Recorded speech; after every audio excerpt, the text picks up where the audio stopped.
My name is Paloma Pavel, and I'm co-founder with Carl Anthony of Breakthrough Communities. Our organization is committed to building multiracial leadership and growing a healthy, just, and sustainable world. Today, I have the opportunity to introduce Professor John A. Powell, small letters. He is a trusted friend, a powerful ally, a strategic partner, and a compañero in building a national movement for regional equity, social justice, and the environment. It's my privilege to introduce him here at our gathering in Marin, in this place, as well as the strategic partners beaming Bioneers around the world. I'd like to begin with a symbolic story which embodies several of the qualities of John's work which most inspire me. I invite you to travel with me now to the border, La Frontera, of Guatemala and Belize. It's the final day of my apprenticeship with Don Eligio Ponti, a Mayan bush doctor who works from a tradition of medicine where healing is on a continuum, from the individual transformation of consciousness to negotiating and mediating conflicts between individuals, to overcoming fragmentation within our larger communities, and allowing deep healing to occur on all those system levels. It's sunset, and it's my final time to accompany Don Eligio in the rainforest, and we weave our way through the dense understory of the rainforest. And as we're rounding a bend, I reach for this branch, and as I'm reaching for this branch and I'm listening to the Mayan chants and prayers of Don Eligio in the background, all of a sudden he shouts at me. This has never happened before. Cuidado! And he pulls me very tightly to him, and I'm kind of in shock and stunned, and I'm looking for a dangerous snake or some animal that's in the bushes. And he tells me, he says, there are many poisonous plants in the rainforest. That vine that you were about to grab has a poisonous sap that eats through flesh, stopping only at bone. And like my eyes are growing wide and my chest is tightening. And then he walks over and speaks softly, and he pulls these bushes aside and reaches for this root, and he said, but the antidote is always found within 4 feet. Again, he said it, there are many poisonous plants in the rainforest, but the antidote is always found within 4 feet.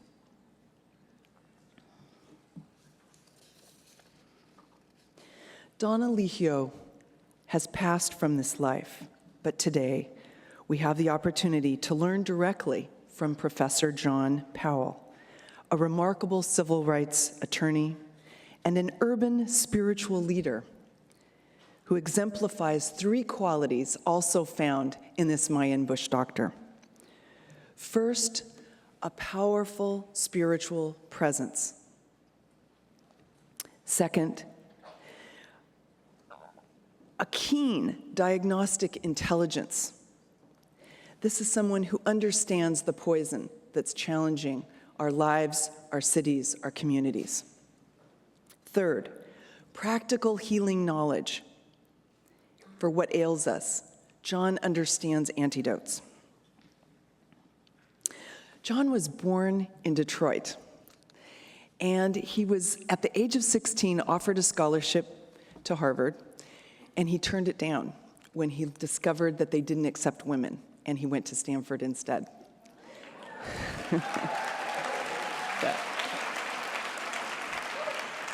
He's also been on a spiritual journey all of his life, sort of the inner journey and the outer journey. The inner journey, at age 11, he began studying Chinese and also understanding what does it mean to be a Christian in a world where 1 billion people are coming from a different cosmology.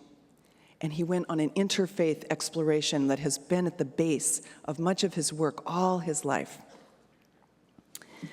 As a civil rights attorney, he has woven many bodies of knowledge together, from urban planning to community development to studying brain science and how that affects our transformative agenda for race. Taken together, all of these bodies of knowledge over many decades demonstrate that the solution to our global problems are also found close to home within the innovation and leadership of marginalized communities, where the historically disenfranchised are leading the way and linking with everyone else to set models for the whole of society. He's done this work on some of the front lines of Detroit, of Camden, New Jersey, of Atlanta. He's done this work also in California.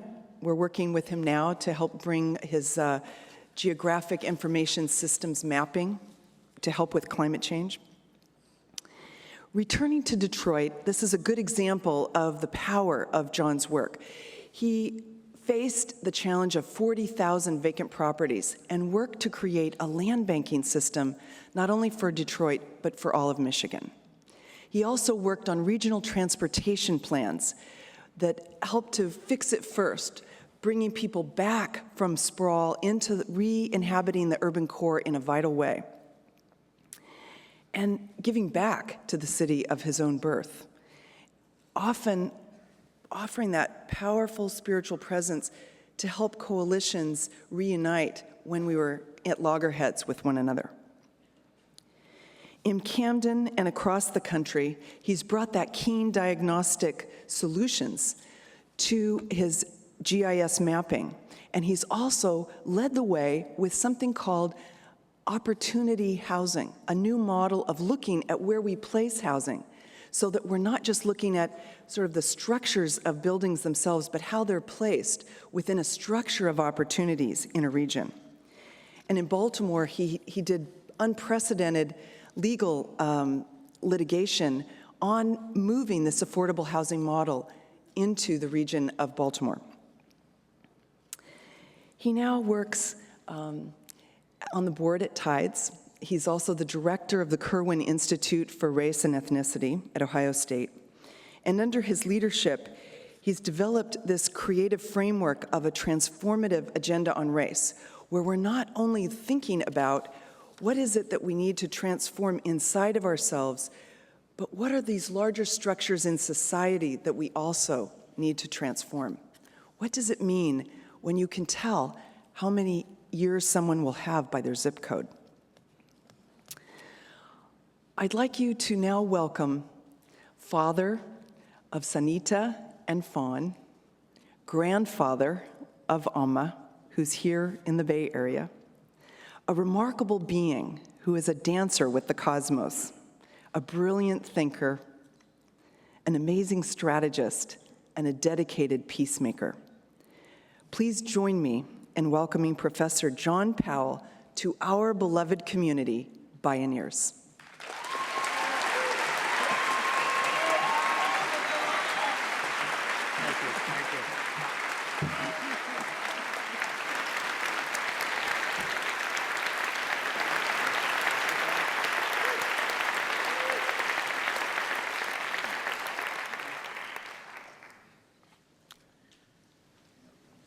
Good morning.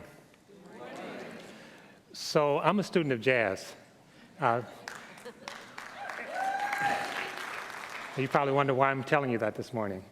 I prepared a PowerPoint, which I will show you part of, but not the whole thing, because I've heard incredible presentations from yesterday, from this morning, from Nina, from Linda, from Ken, that actually touches on many of the things that are in my PowerPoint. So rather than go over that in great detail, I'm going to play some jazz. And hopefully, you will play with me. So first of all, the technician just told me we need 5 minutes to fix the whatever. So he's playing jazz too. So first of all, I'd like to thank you, because the work you're doing and the work Nina and Ken are doing is critical for the world. And my message is, how do we deepen that work? How do we broaden it? How do we think about the interconnection? Now, you've heard about interconnections yesterday. You heard about interconnections today. You're going to hear about interconnections in a little bit. But I'm going to introduce, for some of you, a slightly different concept. Not just interconnections, but intra-connection. So what's the difference between interconnections and intra-connections?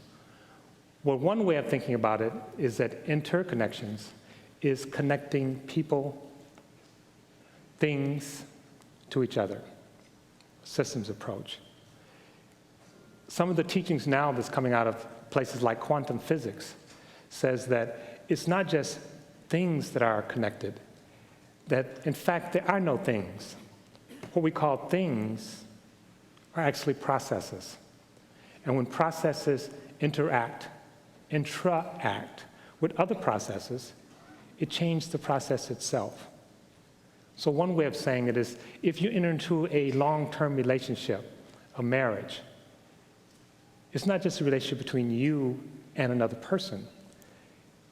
That person, that relationship changes you and the other person. You become something transformed, someone transformed. It's constitutive, it's not just contractual. So our relationships then, and I think they have the PowerPoint now, our relationships then are not just interconnected, they're intra-connected, because what we bring to them is our whole being, and our whole being becomes exposed, becomes changed, becomes transformed. So that's the theme, to introduce the idea of intra-connectedness, and to think about that in terms of everything: people, plants, animals, matter, everything. So that's the message, that we are connected to everything, interconnected and intra-connected. And then taking that message and thinking about, what would that mean if we were to organize our society so we really believe that, as if we really believe that? How will we construct our space? How will we construct our schools, our neighborhoods, our systems? So it's not enough just to have it as an attitude. It has to be reflected in everything that we do and say. There's a jazz musician who died a few years ago named Don Cherry, and in one of his songs he says, "The inside is not, the outside is too." So I want you to dance with me as we sort of think about, what are the implications of being deeply inter and intra-connected?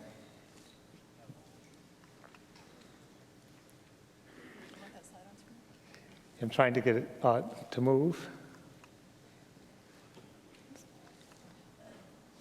It's not moving.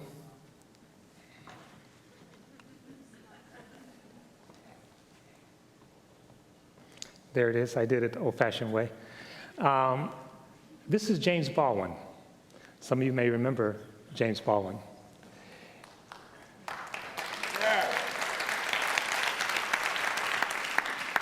James Baldwin was one of the most powerful thinkers, writers in African American gay, and he wrote this in the 1940s. He says, "We are all androgynous, not only because we are all born of a woman impregnated by the seed of a man, but because each of us, helplessly and forever, contains the other, male and female, female and male, white and black, black and white. We are a part of each other. Many of my countrymen appear to find this fact exceedingly inconvenient and even unfair. And so very often do I, but none of us can do anything about it." So this morning, I'm talking to Spencer, who's one of the technicians here behind the scenes, so you may not see Spencer. Spencer life is organized around something called whiteness, so he thinks of himself as white. And And I say that because we organize ourselves around different identities, and sometimes they shift. So Spencer's organized around whiteness. And he's telling me a story about his family and how he finds out his family is not only white, but also black. But it's also awkward in this society, in this space, to recognize that we are of the same family.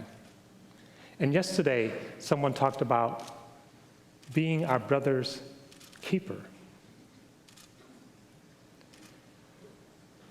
Racism and segregation not only denies the fact that we are brothers and sisters' keeper, it denies the fact that we are brothers and sisters, brother and sister.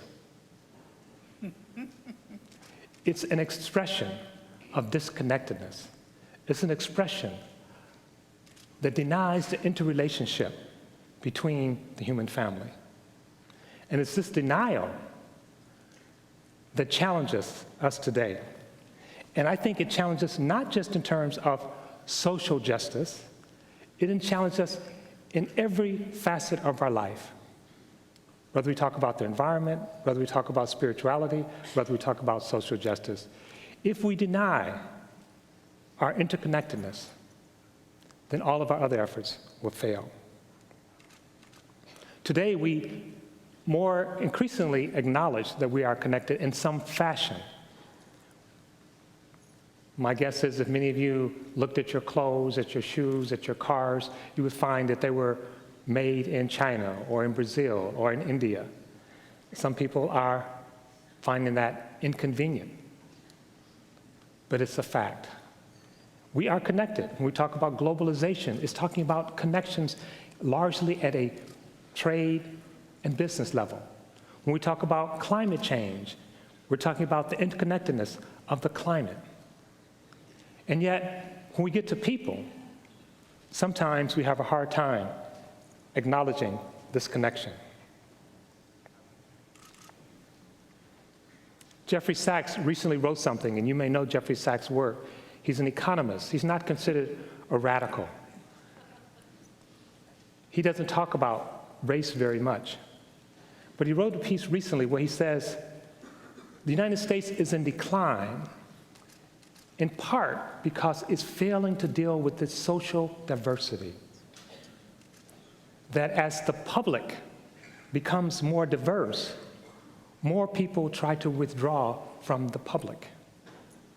And so the opposition to public education or public health care or public welfare, it's not welfare, it's not education, it's not health care, it's the public that people are reacting to. It's an effort to deny the interconnectedness.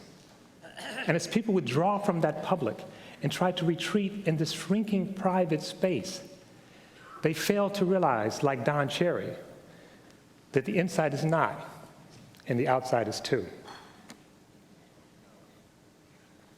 So we need to be in relationships. We are in relationships.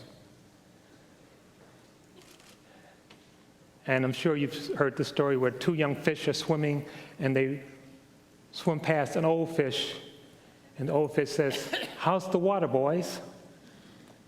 And the young fish swim on a little further, and then they says, "What's water?" That's what we're like. We are swimming in a sea. The water is one of the things that connect us, but most of the time, we're unconscious of it. And so part of our job is to become conscious of it, to celebrate it, and to reflect it in everything that we do.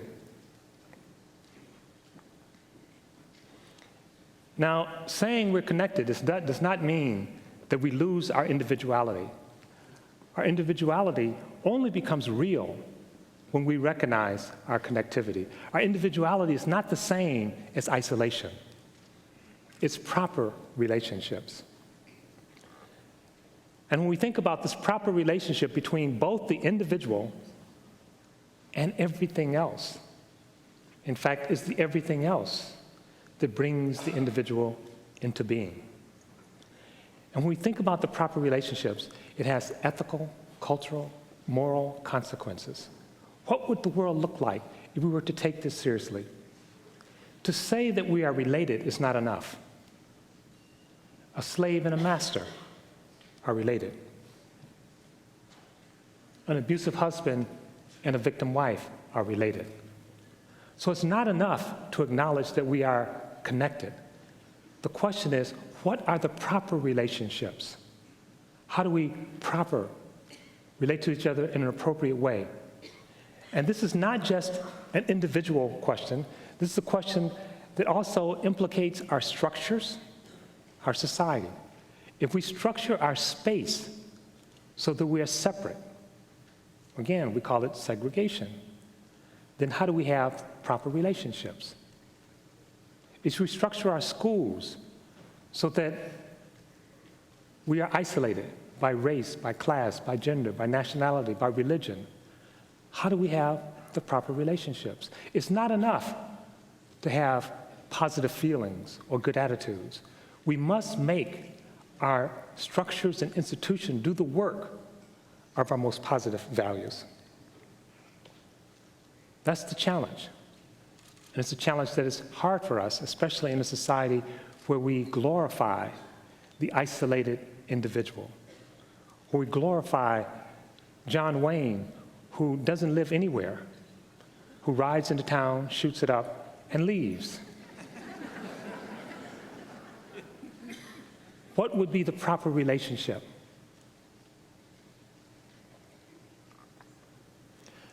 Some of us may think, well, at least in my unconscious, I'm an individual. It's my unconscious. And even that turns out to be not true. Even our unconscious is social and related. And I'm going to show you a couple of slides that plays with this. So if you're from the West, you're likely to see line A and line B being of different lengths. If you're from Africa or the East, you're likely to see line A and line B of the same length.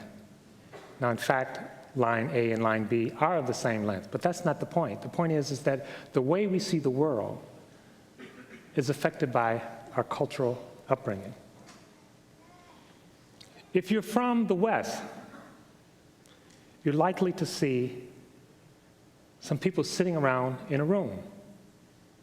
If you're from Tanzania, where I spent some time and my daughter was born, what you're likely to see when you look at this picture is people sitting under a tree and a woman with something on top of her head.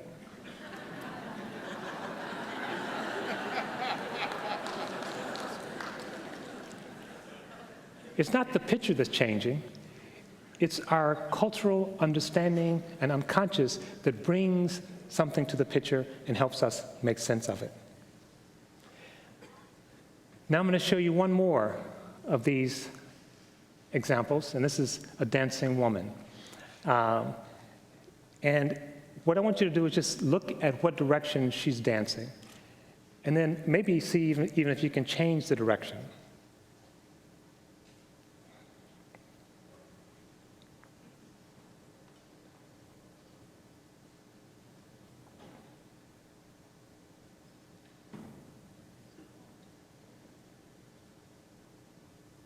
Let me just see a show of hands. How many of you have gotten her to change direction so far? Okay, a good third of you. I'll give the other 2/3 at least another 30 seconds.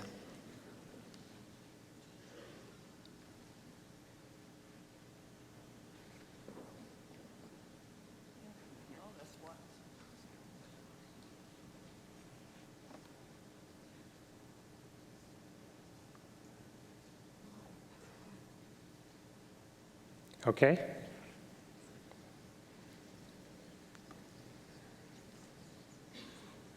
She didn't change directions. She did not. You changed directions. You changed how you were seeing her. And this is going on all the time.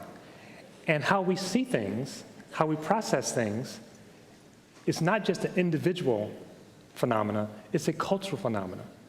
And so as we think about right relationships, as we think about interacting, we have to think about the work that our cultures, that our structures, that our language, that our physical space Carl Anthony is here, he's an architect. He can tell you the way we structure space carries values. There's research now showing that if you build a building and you build the bathrooms off in one place, it has a negative impact on women. Anyone who's been to a sporting event has seen this happen, as the women are lined out waiting for the bathroom and the men are zipping in and out of urinals. These carry values, not intentionally, but in fact. So we have to think about the proper relationships. And when we think about those relationships,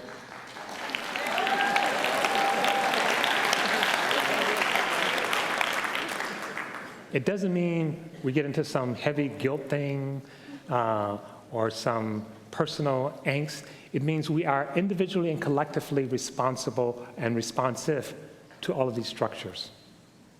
How do we make them work to reflect the best of us?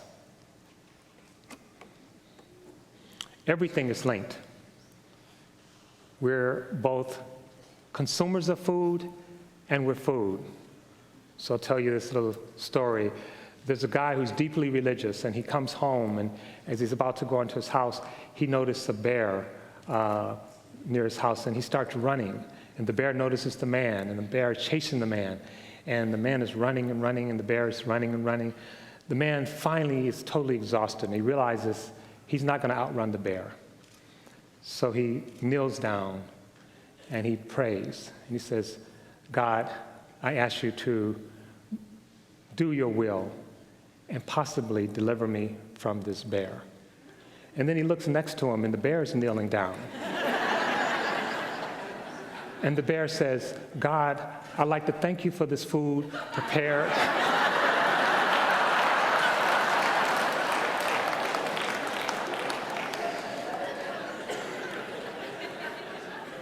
So we're all food and we're all consuming food. And how do we have the proper relationship? What is the proper relationship? And this is complex because we exist in systems where these relationships are not singular, they're not one-dimensional, they're multidimensional, and they're dynamic. They're constantly changing.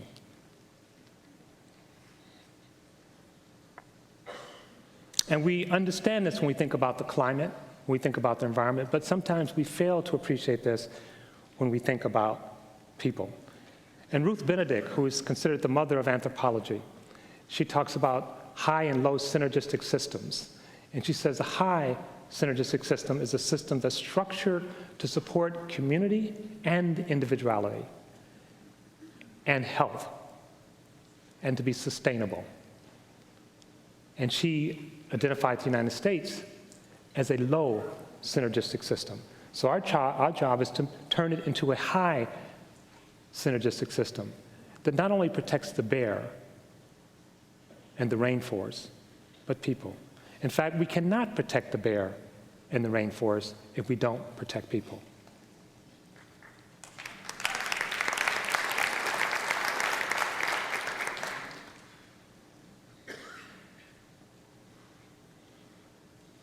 So this is a dynamic world. This is a world where we dance. And a friend of mine's written a paper, and the paper says, matter matters. And what she's suggesting, and this is what's coming out of the new science, is that matter is not inert. So it's not only sentient beings that we have to be concerned about. We have to be concerned about our relationship to things. And as you remember, I suggested things are not things. Things are actually processes. They're constantly changing. They're constantly interacting with us. So when you take all of this and then apply it to what we call social justice, what's the proper relationship between people in the United States and the rest of the world? What's the proper relationship to people in the South and people in the North? What's the proper relationship between me and my neighbor? And what we call the other, as Toni Morrison said, is already inside of us. And she argues that diversity is both an internal project, we are diverse inside of ourselves, and an external project. What are the proper relationships? And from this perspective, then, the question of social justice, environmental justice, justice period, gender justice, economic justice, all of these things are implicated. And while the effort is daunting, as Linda already suggested, 200 people, there are a couple of thousand people here. There's a lot for us to do, but this is our life. Martin Luther King, we've all been impacted by him. His professional life was 13 years. He graduated when he was 26. He died when he was 39. How much did he accomplish in 13 years? I like jazz, but also have been known to listen to some Jimi Hendrix. Jimi Hendrix died when he was 27.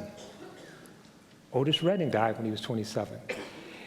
There's a lot that we can do if we come together to do it. And so, again, my challenge to you is that, yes, the task is daunting, but the opportunity is great.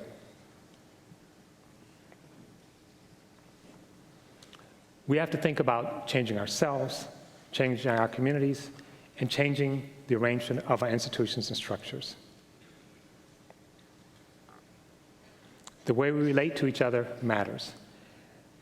And again, what I want to suggest to you, not just in terms of race as a special pleader, because race is really an expression of a much larger system.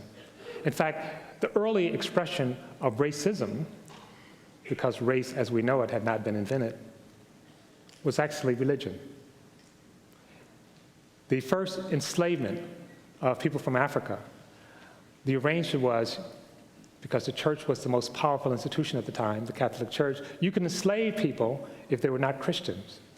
Nothing about race, nothing about color. And so they enslaved Africans because they were not Christians. And the Africans working next to their European brothers and sisters who were also working hard but not enslaved, they got to leave after a while. They said, how come you get to leave? And they said, we get to leave because we're Christians. And I said, is that right? I said, yeah. Can I become a Christian? Now, this is a true story. There was a huge conversion of Africans to Christianity. And the slaveholder said, this is not working out so well. We need another system. And out of that system eventually came race, as we understand it today. But my point is, the process of othering people, the process of separating ourselves from people, the process of exploiting people has long been with us. But let me end by just saying this, so people don't misunderstand me. Race is socially constructed, but it's constructed through the way we arrange space, the way we arrange institutions, the way our unconscious works, but it's not inevitable. We're wired to see others, and we're wired to connect. We're wired to differentiate, and we're wired to connect with each other. Which of those become most salient and most dominant depends on us, but not just as individuals, us collectively, and us in terms of how we build our institutions and structures. And that is the challenge we face today. Thank you.